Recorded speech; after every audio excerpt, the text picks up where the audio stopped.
Goeiemôre almal, wees gegroet in die wonderlike naam van Jesus op hierdie geseënde Dinsdagoggend. En ons gaan vandag aan met waarhede uit God se woord. En as van hierdie woord 'n bietjie kort is, ek wil net hê julle moet weet, ek gaan dit nie uitrek nie, want dit help nie, ek probeer baie sê, maar dan sê ek eintlik niks nie. So ek sê eerder min, maar ek los iets agter wat julle kan vat en julle eie maak. En dankie, Here Jesus, dat ek die voorreg het om vir my Boeta en Sissa te kan hierdie woord bring. Baie dankie, Here, dat ons weet, daar's net een God, en dis Jesus Christus, ons Vader, Seun en Heilige Gees. Amen en amen. So, vandag se woord is een God. En is dit 'n waarheid uit God se woord? Natuurlik. Lees ons van enige ander gode? Nee. Ja, wel, ons lees van afgode, maar ons lees nie van 'n God, nog 'n God nie. Ons lees net van God wat die Vader is, Seun en Heilige Gees. Maar nou gaan mense sê, maar dis 3.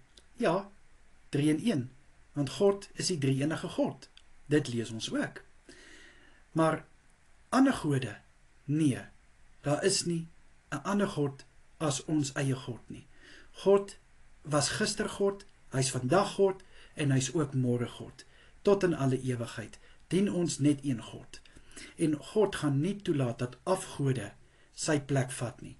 God is 'n jaloerse God. So, my Boeta en Sissa, as jy gewonder het, maar wat van hierdie ander gode waarvan ander gelowe praat? Dit is profete, my Boeta en Sissa. Ons God is God almagtig, God wat die hemel en aarde geskaap het, God wat alles in sy hand hou.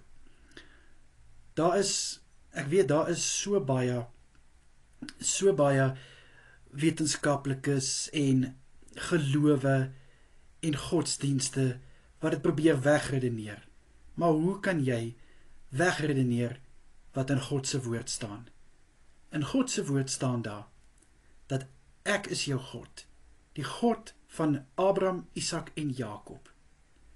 So my Boeta en Sissa, hoeveel meer bewyse het ons nodig dat God die enigste God is? The one and only true God, the living God. Mag julle 'n baie lekker dag hê en kyk mooi na julleself. Totsiens almal. Bye bye.